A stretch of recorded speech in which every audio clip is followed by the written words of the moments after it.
Hello, and welcome to the National Press Club. I'm Steve Riley, an investigative reporter at Grid News and a member of the Press Freedom Team and the Board of Governors here at the Press Club. We thank you for joining us tonight for a screening of a shortened version of the BBC documentary India, the Modi Question, and the following panel. The BBC documentary examines Modi's role in the 2002 Gujarat riots when he was chief minister of the Western Indian state. During the riots, thousands of predominantly Muslim Indians were killed, many were raped, and Muslim establishments were set on fire. The Indian Supreme Court exonerated Modi in 2012 of wrongdoing, but the documentary notes the British Foreign Office produced an unpublished report claiming Modi was directly responsible for the climate of impunity that enabled the killings. After the BBC aired a two-part documentary entitled India, the Modi Question on January 17th, the Indian government used its emergency powers to ban it from being aired in the country. Modi's government also forced Twitter and YouTube to block the documentary in India under a 2021 information technology law, which the National Press Club has previously criticized. The BBC is one of the most respected news sources in the world and is known for its high editorial standards. The National Press Club has urged the government of India to rescind its ban on the BBC documentary and to allow the citizens of India to decide for themselves whether they agree or disagree with its findings. And now a few words from the National Press Club President, Eileen O'Reilly.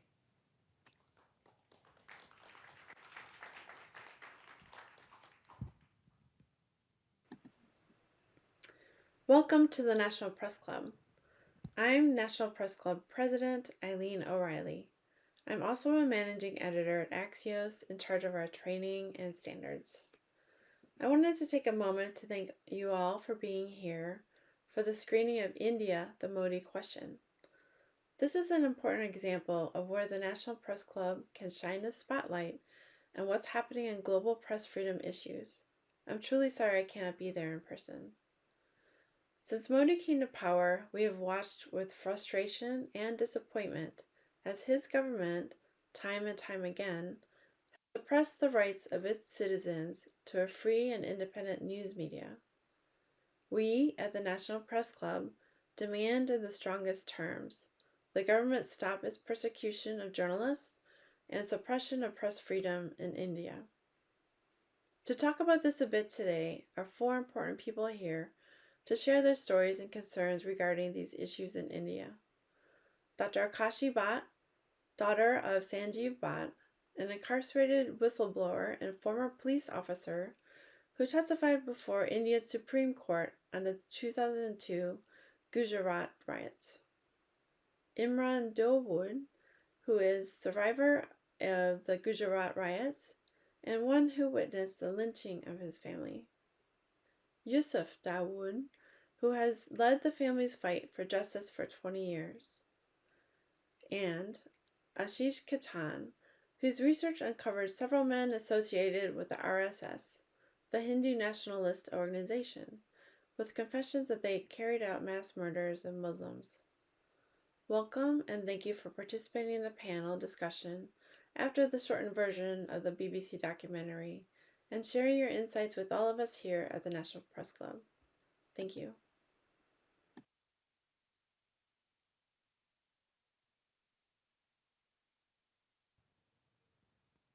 Can you hear me?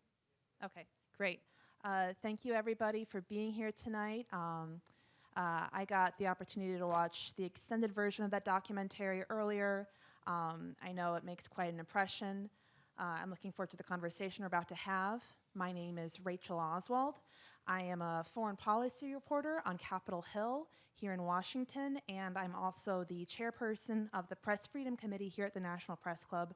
And I couldn't be happier to be moderating our panel discussion.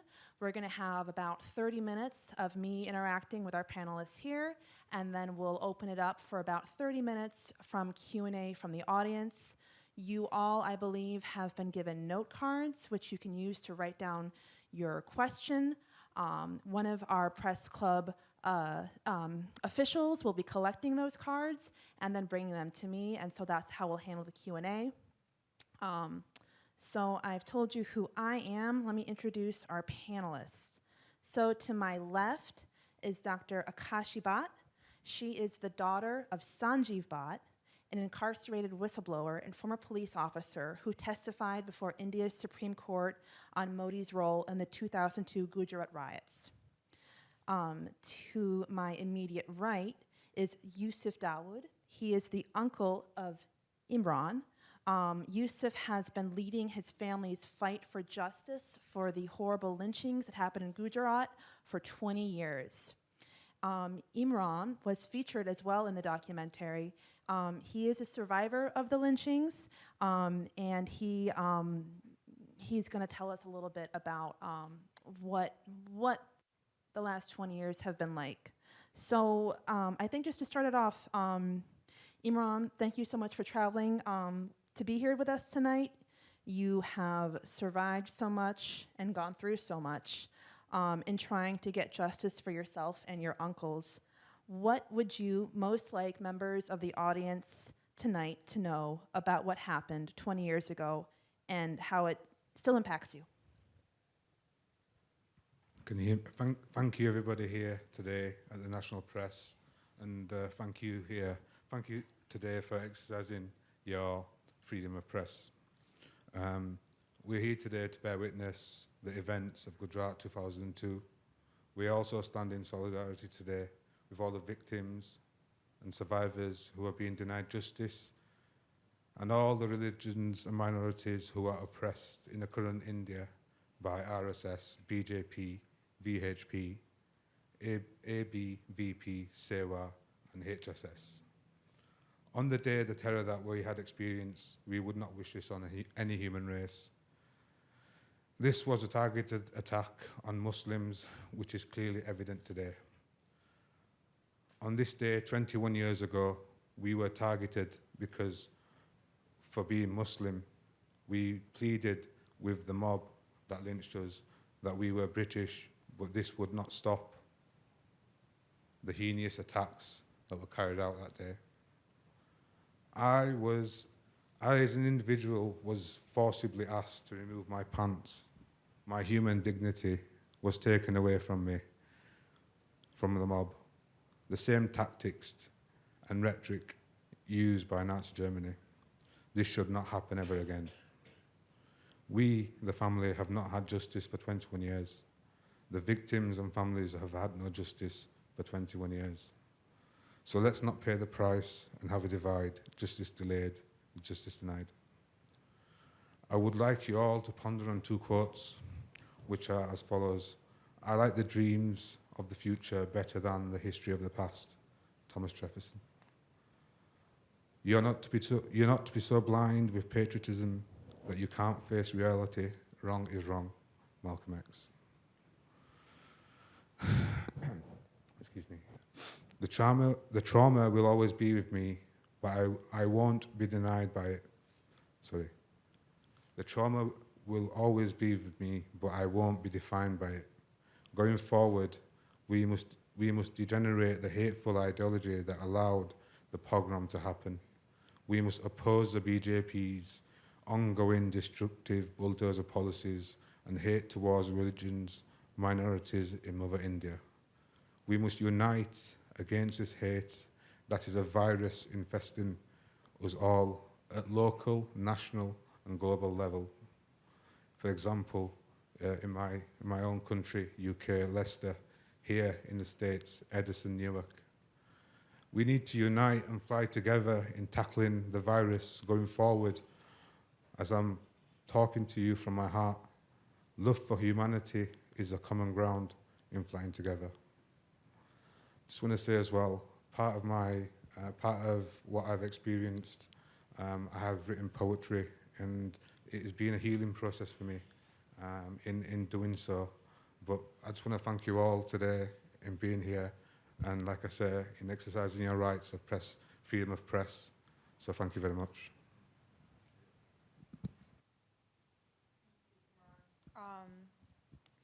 Yusuf, do you want to pick up from your nephew about what this ordeal has meant for you and the role you've kind of taken on as the advocate for justice in your family?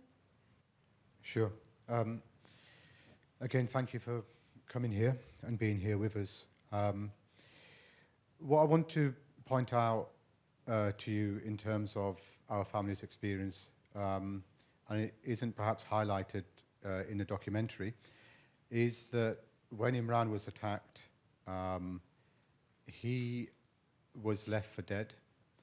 There were 4 travelers from the UK: Imran, Muhammad Aswat, my brother Saeed Dawood, and my first cousin Sakil Dawood. And there was a driver called Yusuf Dawood. When they did the attack, my brother and my cousin, they were no longer at the scene. And we were told in the UK that something had happened. I was at work in Cambridge. I got a text message saying something had happened, you need to come home. So I travelled up to Yorkshire, and there were loads of satellite vans and cameras and lots of media. And my family had a meeting whilst I was on my way there, and they asked me to speak about what was taking place. What we wanted to do at that point was just get the media away from our homes and manage what was happening. And then the priority was to find out what has actually happened to my brother and what has happened to my cousin. And that's how the campaigning, if you can, inverted commas, started, because it was more about being in the UK from a BAME community. It was important that we did everything to find our family members. So we weren't there to have a campaign against the Indian government or against Modi or any of those things. We were there very simply, very specifically to find our family members, and we were living in hope that they were maybe disorientated, maybe they were in one of the one of the humanitarian camps, whatever you may call it, where there were, I think, upwards of 100,000 people at that time.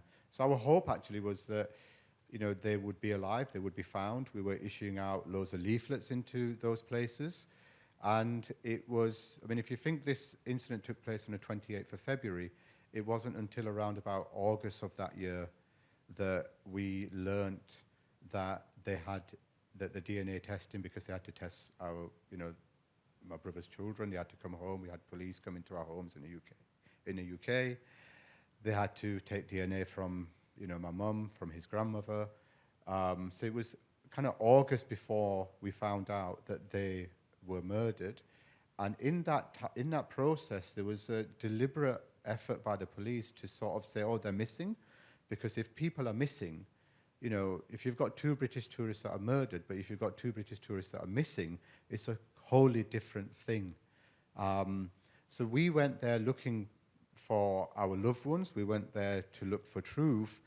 And this 21-year journey has been about a deliberate attempt right from the beginning, in terms of saying they're not, we don't know what's happened to them, to actually finding the remains, to taking Narendra Modi to a civil case, and then our lawyers being raided, right the way through at every step. Everything we do, which is normal for us in the UK, when we do it and apply it to our experience in India, it's been a complete opposite. And there's been so much gaslighting that the whole thing has been, now it's about, our family members, they are passed away, they are where, they are. We've gone through 21 years, but, we must hold on to truth, because justice now has become just about speaking the truth. That's the level of threshold we've gone from. We've gone from, democracy requiring a free press, that's a cornerstone of democracy, to a situation where families with family members who are murdered are simply just trying to say the truth, that, look, this is what happened to these individuals, and this is what's happened to another 2,000 people as well. So our experience has been very fragmented in many ways, because on the one hand, you're pushing back your grieving process because you're trying to find loved ones and you're trying to be completely positive about what's going on. On the other hand, you're making sure that anything that you can do, you will do. And in doing so, you've uncovered the truth that there's another 2,000 Imran Dawoods and Saeed Dawoods and Sakil Dawoods and Muhammad Aswats, none of whom are British citizens, and they are particularly, they can't get the message out in the same way we can in the UK, in the same way you can in the US. So it's been just, a challenging, difficult, but an important responsibility because, this isn't about sympathy. This isn't, this is about being put into a situation where you see things, you have an education that's in the UK, you understand the Holocaust, that you understand this notion that, these things should never again happen. These are things that you ascribe to deep in your human condition, and then through a chain of very unfortunate events, you come to see something that is very malicious, very cruel, very heinous. It's, it has designs that are, completely averse to what we as a family and as individuals, adhere to. And values are very important, in terms of any organization. Your core values are not there to be negotiated. And right the way through, we've just felt that, because they haven't got a voice in India, we've felt that there's been an added responsibility upon us to, keep hold of this as a beacon of truth, which, one day people will be interested to learn, understand, and do something about it. But if we didn't hold on to that truth, we wouldn't be here, and you wouldn't be there to then take this truth up for what it is. That was great. That was great. Dr. Bhatt, your father was shown, his photograph was shown a little bit in the documentary, but as it was abridged, do you want to take a little bit more time to talk about just exactly what he did and why he was retaliated against? So all of you just watched the documentary. Whatever you've just seen, it's barely scratching the surface of what transpired in 2002 and in the years following. This doesn't even remotely do justice to what happened in the Gujarat pogrom. And I call this a pogrom because these were not riots. These were not spontaneous riotings that happened. These were orchestrated massacres. A particular community was systematically targeted and brutally massacred only because of the political ambition of one man. That man was the then Chief Minister of Gujarat, who is now the Prime Minister of the country. What followed with the 2002 Gujarat pogrom was a sense of hate and violence which got ingrained in the state of Gujarat. So in the coming years, under the guise of protecting Narendra Modi, extrajudicial killings, fake encounters, all of these were carried out to create a certain image and persona around this man that, oh, this is such a powerful man that assassins are being sent from the neighboring country to do him off. Innocent young men and women were picked up and were killed, extrajudicial killings, fake encounters, only to create a certain sort of a persona. 2002, the orchestration of the riots. So in the documentary, it says the riots lasted for 3 days. The riots went on for a good 3 months. The last pocket of rioting stopped somewhere around in June of 2002. Immediately after the 2002 pogrom, you saw in the documentary as well, just a month had gone by, and a journalist asked him that if there was something that he could have done differently. The man had no remorse for the lives lost. He had no regret. The only thing he said was he did not manage the media well. And what we see today in present-day India is that every form of media, digital or print, is completely working at the behest of the regime. They are owned by either the Adanis or the Ambanis. They propagate the narrative the government wants to propagate. You will not hear about the lynchings. You will not read about the rapes. You will not read about the atrocities meted out to minorities, but you will hear what kind of mango the Prime Minister likes to eat or how he likes to eat that. So there's a very different kind of a narrative which is being put forward. In 2002, shortly after the pogrom happened, a sitting home minister within his cabinet, Modi's cabinet, Haren Pandya, secretly started deposing before an independent committee. As soon as the news leaked out that he was talking about what happened, so the Godhra train incident happened, and on the very night, on the 27th of February, Narendra Modi called in an unofficial meeting at his residence, which was attended by high-level police officers, certain state functionaries, as well as high-level functionaries within the VHP, the RSS, the Bajrang Dal. For people who don't know what these abbreviations are, these are right-wing fanatic organizations, sister organizations of the BJP. This meeting was attended by the state officials, police, as well as these organizations, where Modi very clearly said that emotions were running high, and it was imperative that the Hindus be allowed to vent their anger. Police was asked to step down, not intervene with the mobs. In fact, in a lot of cases, the local police aided and abetted the crowds which were out there lynching people alive, raping, burning down houses, mosques, etc. Politicians who had no business being inside the police control room, which controlled which police car went where and what did they do, BJP members were sitting within the control room controlling whether or not the colonies which were populated by Muslims were protected by the police or not. There is incriminating evidence which was collected across this entire period of time. A sitting minister, Haren Pandya, who was also present in this unofficial meeting, later on deposed before a secret committee, independent committee, as I said, about the role and function of Modi in orchestrating the riots. As soon as the news of his secret deposition leaked out, the man was assassinated within a few weeks' time. 2 people have come out who were present in the meeting, who said what happened and what Modi instructed the people to do. One man was Haren Pandya, he was assassinated. The other man is my father, who now languishes in jail. My father is the sole surviving witness to Modi's and the state of Gujarat's complicity in orchestrating the Gujarat pogrom. What happened after 2002 was a SIT, a special investigating team, was set up. While many officials who attended that meeting refused to go and depose, a lot of them feigned amnesia, others just said they did not remember what happened in the meeting.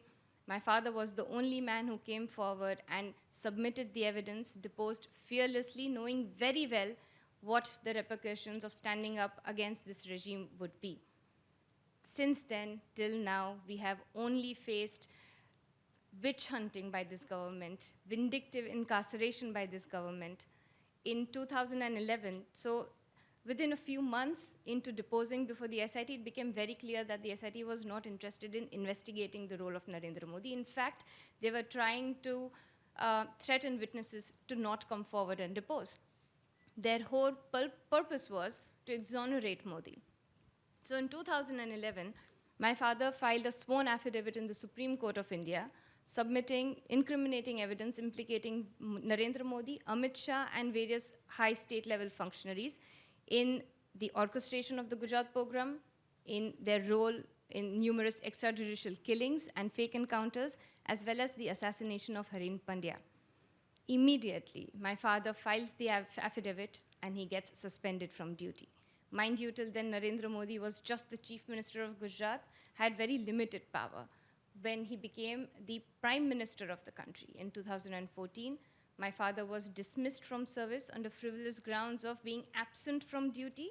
The days when he was deposing before the SIT were cited as absence from duty, and he was dismissed. All these years, there has been constant vindictive victimization by this regime. All my father had to do was keep quiet, step down, look the other way, feign amnesia, and life would have gone on beautifully. But he did not do that. He continued to fight, even when a lot many who were fighting alongside started dispersing, distancing themselves from the fight. When the battle gets ugly and bloody, it is very easy to flee away and say, you know what, let's forget it. We've done our bit. It's been a decade. It's all right.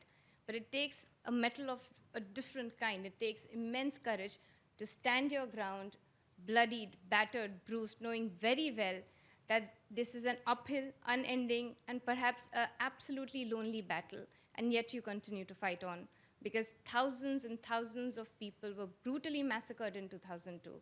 Thousands of victims were not given justice, and that fight for justice had to be carried forward.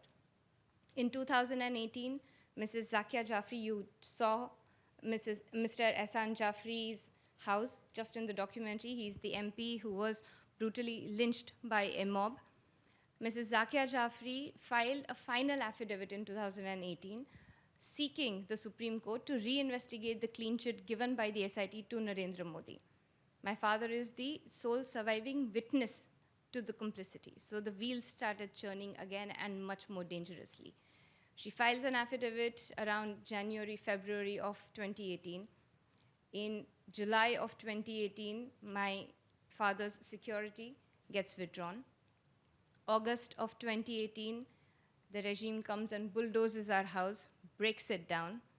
And in September of 2018, my father is taken away early in the morning under the pretense of questioning him in a 30-year-old case, a trumped-up case, which till 2011 was a case of aggrieved individual versus the state of Gujarat. My father was not party to it. But in 2011, as soon as he files the affidavit, the case changes into Sanjiv Bhatt versus the state of Gujarat. 2018, my father gets taken away. The court, in absolute disregard for due process, conducts a blatantly vitiated trial, a trial where we were not allowed to call in defense witnesses, a trial where dad was not even allowed to be in court for most of the days, a trial where we were not allowed to cross-examine the prosecution witnesses, a trial where there was no evidence, and yet my father was incarcerated for a crime he did not commit.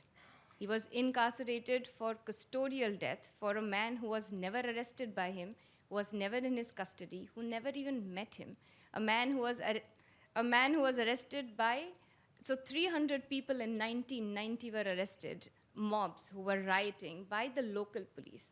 My father was hundreds of kilometers away from there. The local police arrested the 300, out of which one died 18 days after being released from judicial custody because of cirrhosis of liver. The forensic report clearly states that there was no internal or external injury, there are no marks of trauma, internally or externally, that this was a clinical case wherein the person died because of a disorder.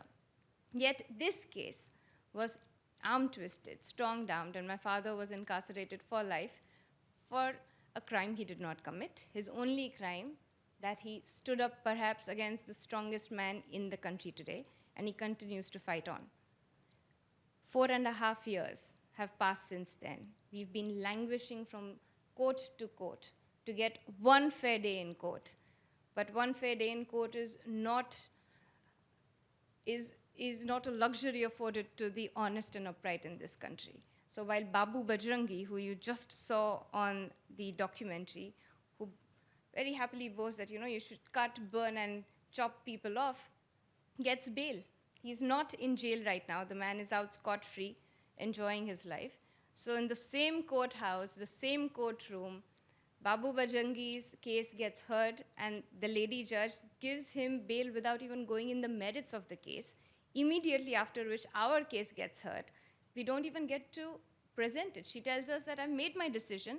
You have 5 minutes. Do you want to waste the court's time? So our lawyer would be like, this is our basic liberty. This is our right to argue. 2 minutes. So the lawyer argues further. Case closed. No bail given. Same day, same court, same judge. That judge later gets elevated and is taken up to be a judge in the Supreme Court of India. So there's a lot of people outside India also believe that India has a very robust judiciary. Please know that is not the case. The Indian judiciary has been completely subverted top to bottom. It is systematically being used to do three things. One is to exonerate Modi and all of his cahoots who have indulged in heinous crimes against humanity. Second, to criminalize and demonize anyone, any voice of dissent in the country. And the third is that it is being now used as a tool by this regime to do their dirty work. So when a student who's watched the documentary gets pulled up and thrown in jail, he does not get a bail, he does not get to walk out free because the courts are working with the regime to ensure that free voice, speech, and dissent is curbed. That's a good point, I think. That brings me to my next question about the Modi government's efforts to censor this documentary. They issued orders, blocking orders to Twitter and YouTube to prevent Indian users from posting and sharing clips of the documentary under the emergency blocking provision of the country's 2021 information technology rules. But how do you believe that that censorship has gone down in India? Has it had its intended effect? Are Indians, you think, more aware of the documentary? Is it fostering public discussion about Gujarat? In terms of, you always have this issue, and it sounds cliched, in terms of how truth comes through. And by banning the documentary in India, there's two things that have happened. First of all, the documentary was banned in India, but we have entire generations of people that want to be global citizens that now want to think, well, why has this documentary been banned? And that has led to a movement in India where people are sharing it. There are links being sent in terms of various platforms that you can go in, watch the film. They're actually snipping it into different things. And I think by trying to ban this documentary, there's been essentially a boomerang effect. It's actually elevated it to a greater degree. But at the same time, the important thing is also to think about, how the social media platforms banned the documentary. The likes of Elon Musk, for example. The fact that there's a billionaires club now.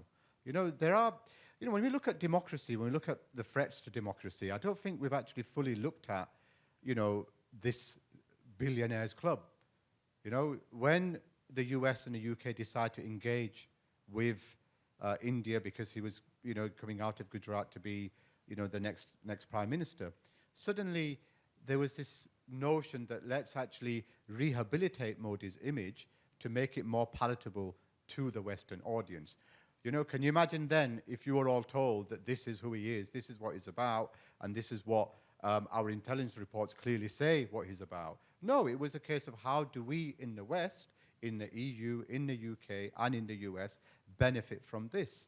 And the way this is being banned, when you've got so-called free speech absolutists that want to be, cool, down with the liberals, down with all of these kind of things like Elon Musk, absolutely like him. I mean, the quote that he gave was that he is a free speech absolutist, yet, being part of the billionaires club, Twitter has completely changed. Before Elon Musk took over, there were actually cases in India by Twitter campaigning for free speech. Since Elon Musk took over, he's actually just banned it on the basis that, it was against India's sovereignty. It's against India's sovereignty to watch what you just watched now. Yeah. So if anything that's anti-Modi is also anti-Indian as well. And this is where we need to hold people like Elon Musk to account, because we live in a global village. You can't have an ecosystem which is the global village, be a free speech absolutist in one place, but because you're part of the billionaires club, it suits you not to be that in another place. So, as a cornerstone of democracy, we're never against engaging with India. What we're saying, and I say this as an individual, it's about engaging in a relationship that isn't based upon lies, falsehoods, that is, going to benefit, the world. And you can't do that if you're going to actually prop up individuals that are so heinous, and you're going to end up with a one-party state that's run on, ethno-fascist religious lines. And is that the strategic partnership we want going forward? It's like there has to be a joined-up approach in this, because, it's fairly obvious, and it's been fairly obvious since day one, what's happening.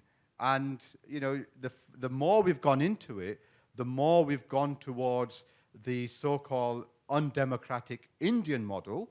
But because of the billionaires club, the Trumps and the Musks of this world, and because the UK want to make money, the US wants to make money, the EU wants to make money, there's been a deliberate suppression of, the truth. And as a free press, it's very important that this is highlighted and given, the platform it needs. And also parallels I find is that, again, being born and bred in Yorkshire in England, we grew up, I was born in the 70s, World War II had finished in 1945, so that's what, kind of like 20 odd years or so. We were really brought up with an understanding that, as I said before, racism, fascism, these evil ideologies, they creep up over time. And there was a cliched sense that first they came for the Jews, but I wasn't there, then they came for us. Now, in India, the parallel is so clear, because first they came for the Muslims. Sanjiv Bhatt is not from the Muslim faith. Aakashi is not from the Muslim faith. Now they're going after, people who are from the same religious background, but they don't agree with. Even our own Supreme Court lawyers were raided, so the BBC get raided, our lawyers get raided. All of this stuff is happening, yet, the US is profiting from what's happening in India. And frankly, I'm quite disgusted with the way, the way the press has behaved as well, the way you've allowed this type of censorship to take place, more needs to be done to highlight this, because this is not just scratching, this is actually poking a hot needle right into our core values. Yet, whilst it's poking this hot needle into our core values, we're there, picking up, the BS that the billionaires want to feed to us. So this is absolutely important, because it won't be long before you're censored yourself in terms of what you can say, what you can write. And I think we've already reached that point where there's censorship in the US and in the UK against what's happening in India with Modi and his regime. Thank you for those points, Yusuf. I actually want to ask a follow-up question to what you just said about the way the international community, but especially countries like the United States and the United Kingdom, which have very strong trade relationships with India, very strong immigration networks, how they have responded to the rise of Modi and his Hindu nationalist government. This is your 12th event, I understand, as part of this kind of tour around the U.S. Screening this documentary. You've had the chance to meet different audience members, interact with them, Americans, members of the Indian American diaspora community. What have been your impressions of the way people are responding to kind of maybe for them the first time this news about who Modi is, and also, as you said, the layers at work to keep that hidden, his role in the massacres, and who is playing a part in kind of supporting the keeping that part of him, under wraps. Do you want to go first, Dr. Bashi? So one of the things that I noticed in the last few days as the documentary was screened, you spoke with people, was that there were multiple different categories of people. One, that had very conveniently forgotten about what had happened, and all of a sudden, watching the documentary again revived the memories. They were like, oh yes, 21 years ago, something did happen.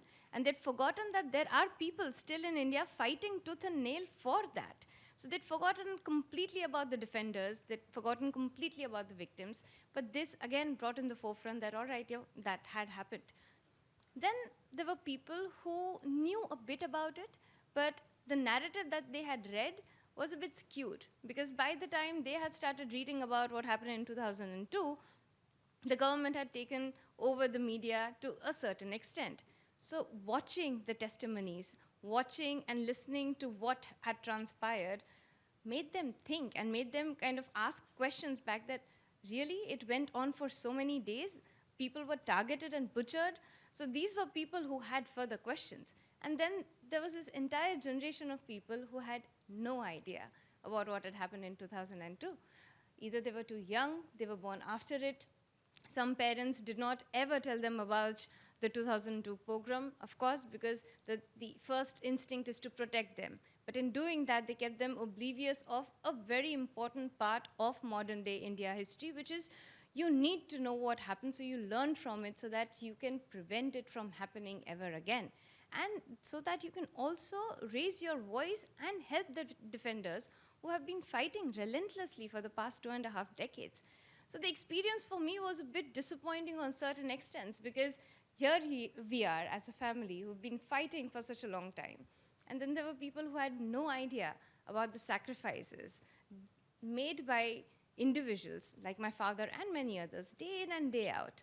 So it was quite bittersweet to know that there are a few who are standing in solidarity with you, but also to know that there are so many who have absolutely no idea about what's going on.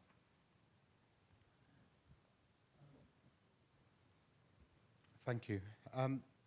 Coming over to the US, there's been a kind of a light bulb moment coming here, because listening to individuals speak about the civil rights movement here has given me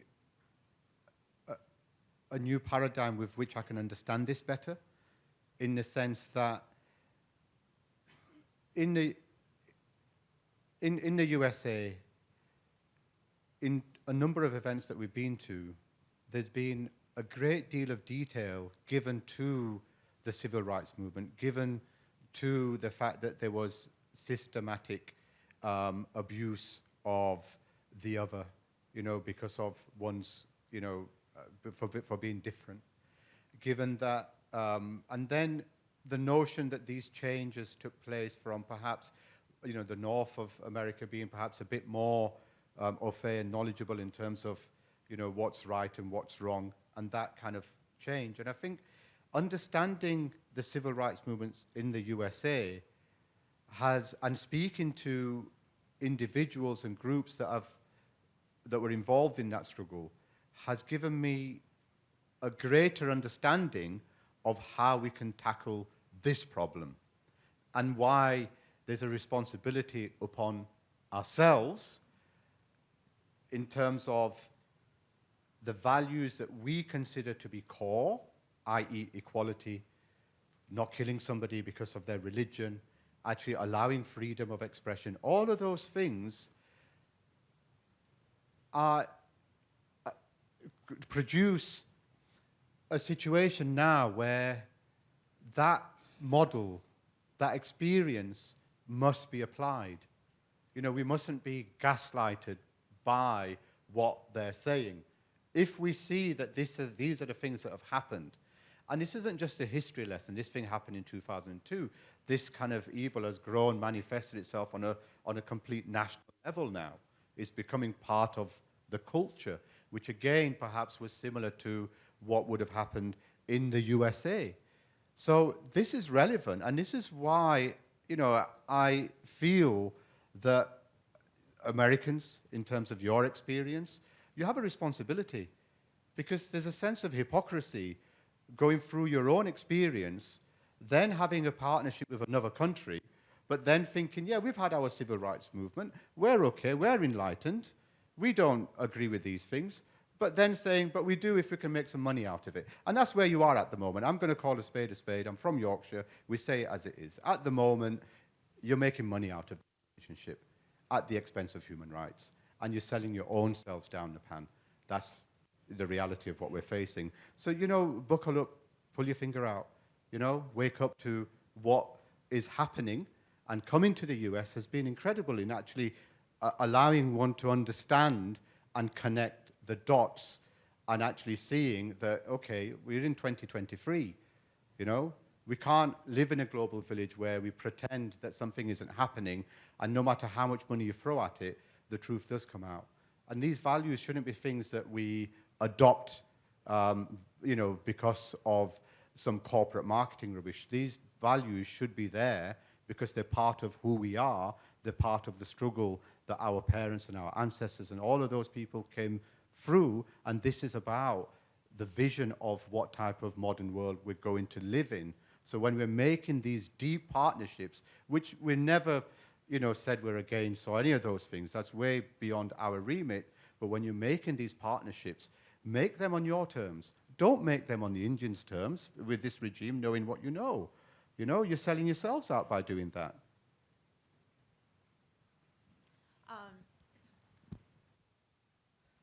So we're coming to the end of the moderated portion of our discussion tonight. If you've got questions on note cards, please pass them up the aisle to Cecily, and I'll collect them. I have one or two questions left I can ask, but I want to give you all in the audience a chance to have your questions asked as well. So I'll just put this out there to anybody who wants to respond for this first question. This question comes from Jay Ollie from RE News.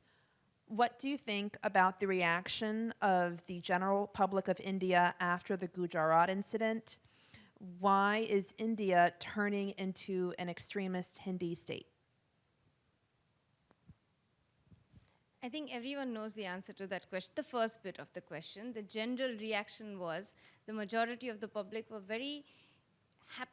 In a way, they condoned what Modi did, and therefore Modi won with a landslide victory, and then continued to remain the Chief Minister of Gujarat for a very long time, and now is the Prime Minister of India. So somewhere down the line, a seed of hatred, violence, intolerance, demonizing differences was ingrained in people, which just grew power to power as he also grew in power. So things which otherwise would have been taboo to even talk about now became the new normal in India. So you can lynch someone because you think that he may be eating beef, and that is okay. There will be videographic evidence of someone lynching someone alive, and yet those people will not be taken to court or will not be meted out with the punishment that they should be meted out with. In fact, they will be felicitated and they will walk scot-free.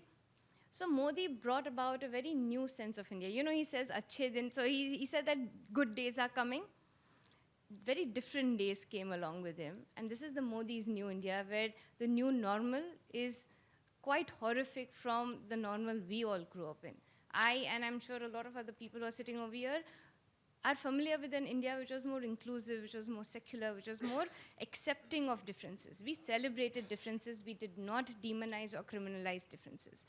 So the general reaction immediately after the 2002 pogrom was, they were very happy. You saw crowds clapping with extreme intensity, just listening to him boast about Hindutva. And what he's done, the ideology of Hindutva has only grown. I'm no expert on this, so I would not be able to say much about it, except for what I have experienced and what I've seen. But Hinduism and Hindutva are two very different things. They are not the same. Hinduism does not propagate violence, hate. No religion propagates violence, hate, or intolerance. Hindutva is a different kind of a propaganda which has been pushed forward by this regime to meet with their political ambitions. So saying go out and kill people and lynch people and destroy property and life in the name of religion is not acceptable, but that is what Hindutva also in some way or the other stands for. So in order to battle this, I'm sure he'd like to kind of take it forward, but Modi is not a phenomena that happened overnight. Modi did not rise to power overnight. It took decades for him to come to the level of power that he is today. And in some way, the civic society is responsible because this regime has been left unquestioned for such a long time that they feel that they are untouchable. They can do whatever and they can get away with it. The public has also forgotten that it is them who've put this man in power. So therefore, they also have the power to take it away from him and remove him from this seat which he so much loves. It is important to raise your voices when we see injustices happen, because we just feel that, okay, it's not happening to me, it's not happening to my house, it's not happening to my family, it's fine. I do not want to raise my voice because I don't want this government coming and knocking on my door. But please remember that if you think that these people are going to spare anyone, they are not. So if they're not coming for you today, they will come for you tomorrow. But because you did not raise your voice for the defenders who stood up for you, there is no one left to defend you anymore. So the defenders relentlessly defended you. It is now time that we defend the defenders who are being incarcerated as well. Yusuf? No, that's fine. We've got a few questions to go through. Gotcha. Thank you. Again, I think it'd be good to hear both of you respond to this. Can you walk us through your thought process in participating in this BBC documentary? Like, how did the approach happen? Did you have any qualms about it? And then part two of that question, since the documentary aired, have you had any interaction with Indian government officials about this?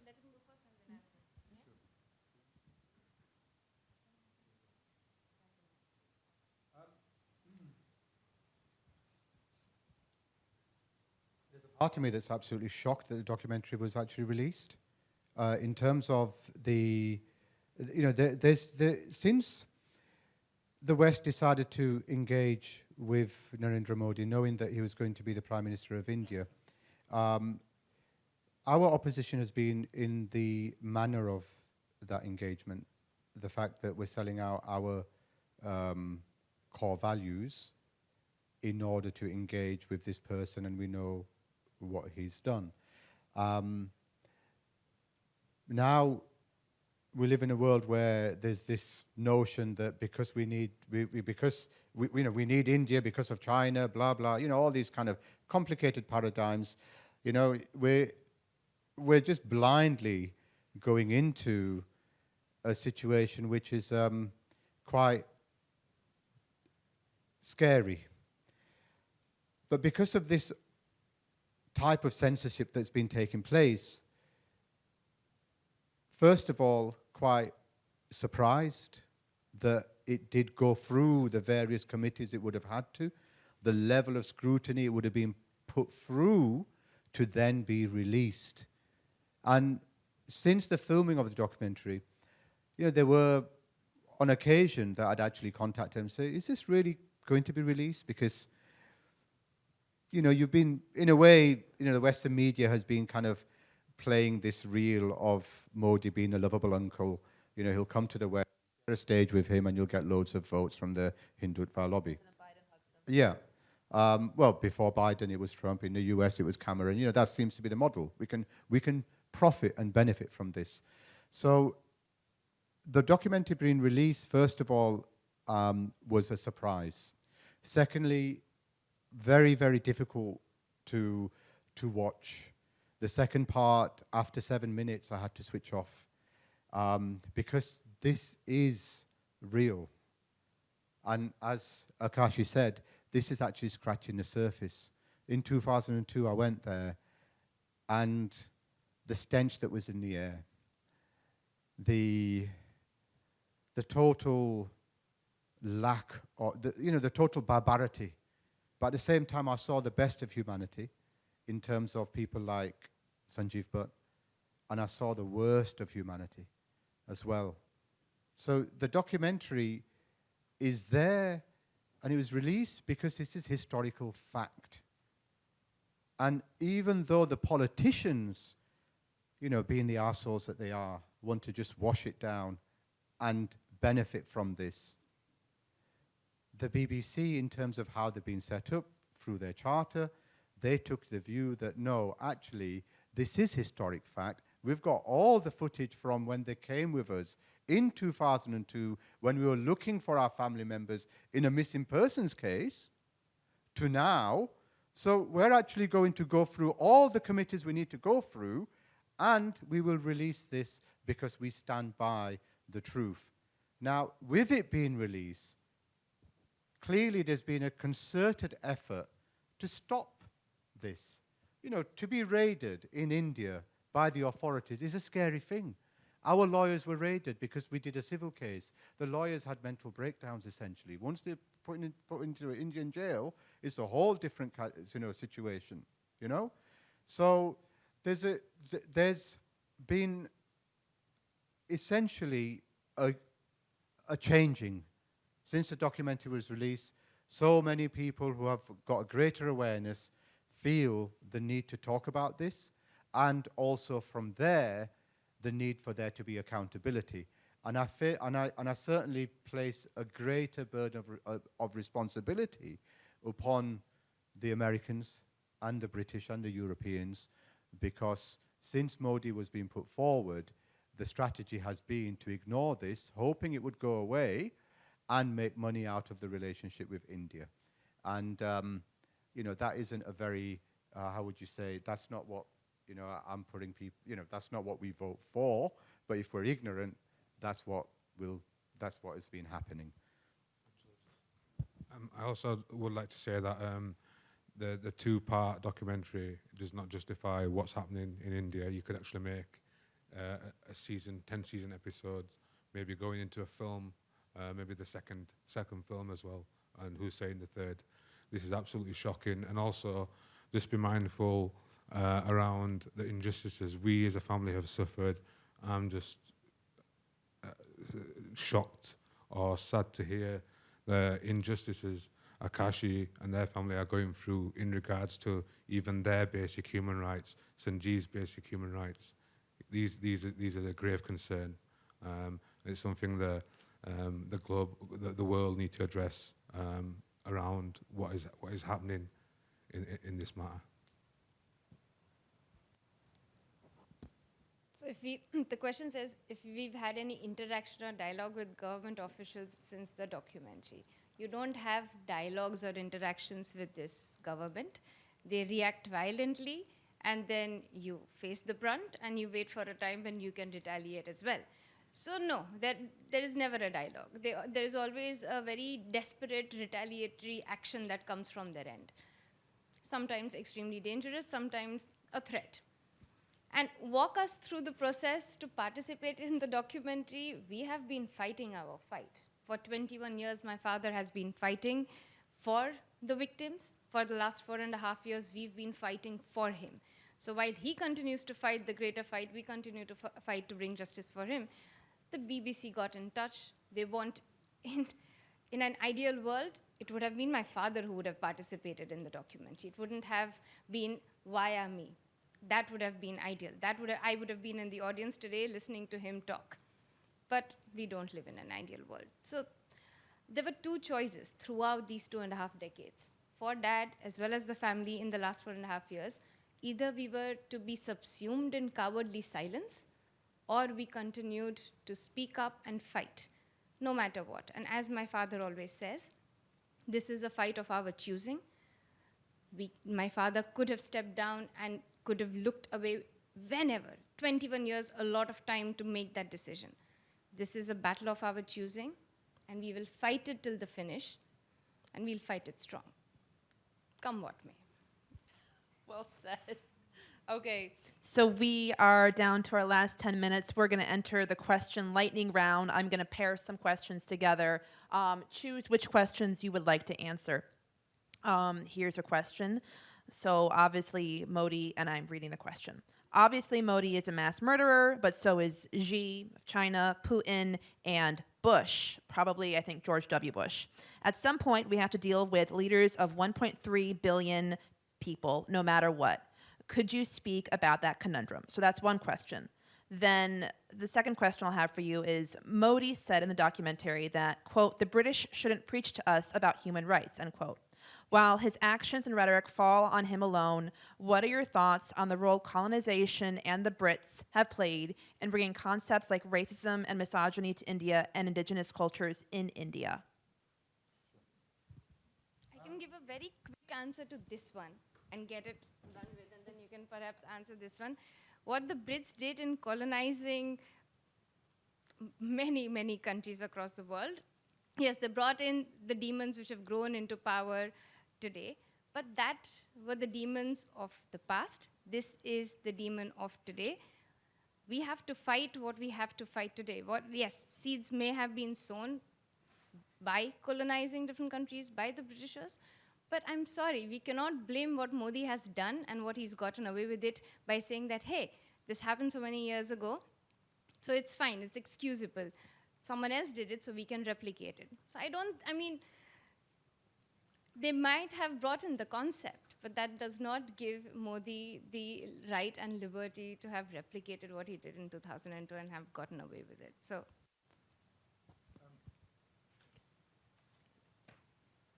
It's an interesting question in the sense that if you look at the atrocities that Britain committed, and you look at the notion of dividing communities in order to have power, the use of hate, the use of all those things which, were part of the British colonial legacy. Essentially, the BJP now is carrying on that legacy. So after being oppressed by the colonizers, Indians are now being oppressed by this regime and the Billionaires Club. But the tactics are actually a continuation. So when in their defense they talk about colonization, it's a bit like you just want to put the mirror up and just say, well, actually, what you're doing is actually a continuation of that. So don't try and use that as a smokescreen for us not to ask the difficult questions and out your behavior and highlight what your actions are. So it's a very, how would you say, it's a very weak argument to put forward to try and, deflect and to try and, keep quiet the British in terms of the justified questions that we're asking. So I'll ask my second lightning round of questions.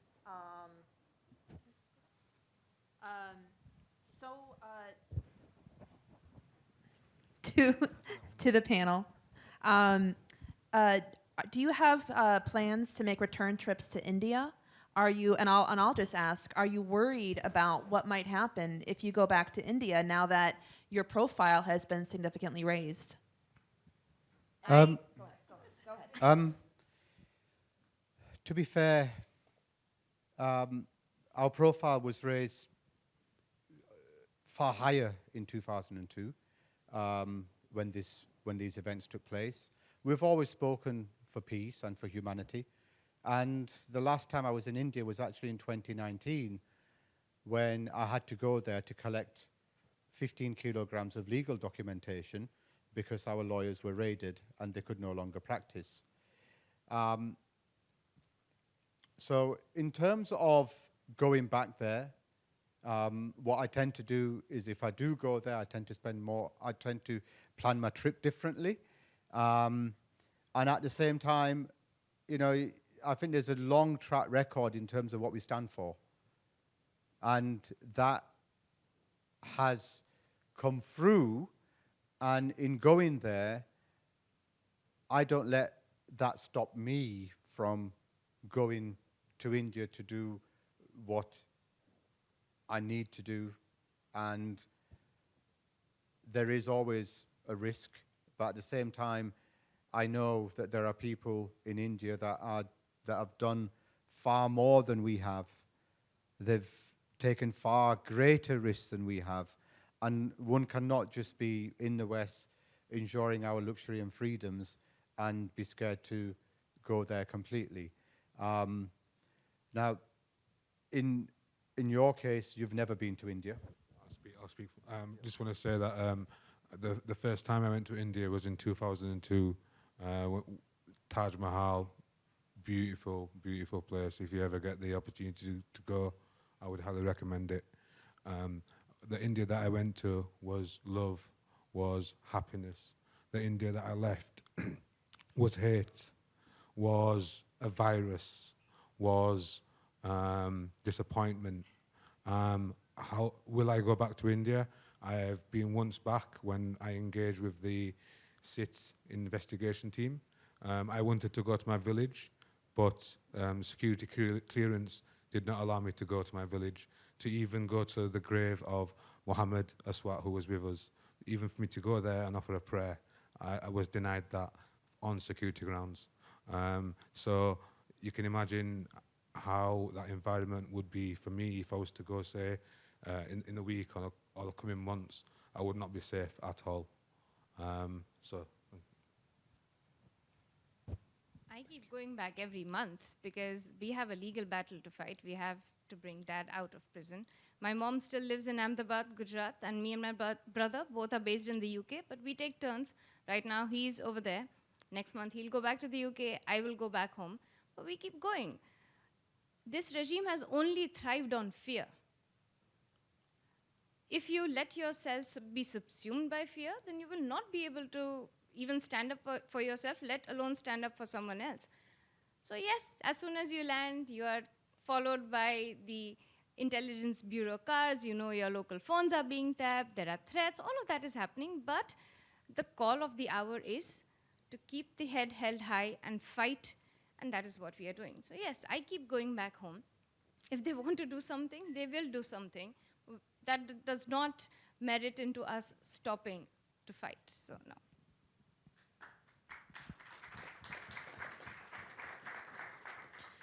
In our final 3 minutes, I'm going to ask one final question to you all. This one comes from Dr. R. Khan of the International Society for Peace and Justice. After 21 years, this information has come out thanks to the BBC and National Press Club for holding the screening. But now that the truth is out about Modi, what is it American journalists can do? Any ideas? You can bring the narrative up back into, the conversation, because 2002 has been forgotten. Facts have been forgotten. People in India do not have the luxury to raise their voice, to exercise their basic freedom of thought and speech. But people sitting outside of the country, especially the journalistic community, you have the power to hold this regime accountable, to ask the difficult questions without fearing this regime cracking down on your homes and on your families. It is important to ask questions to the Indian regime, but also to your own government too. In 2005, the United States of America banned Narendra Modi from entering this country. He was identified as a dangerous entity, and therefore he was banned. His visa was revoked in 2005 by the United States of America. In 2004, the UK government also put a de facto ban on his travel. The man is still the same man. He's committed the same crimes. In fact, he's become more dangerous over the years. But in 2014, only because he became the prime minister of the country, his visa ban was lifted. The man is still the same. So ask your government also the difficult questions. That why is he being called on a state visit? Silence also is a form of condoning what he's done. So is this country condoning what Narendra Modi did?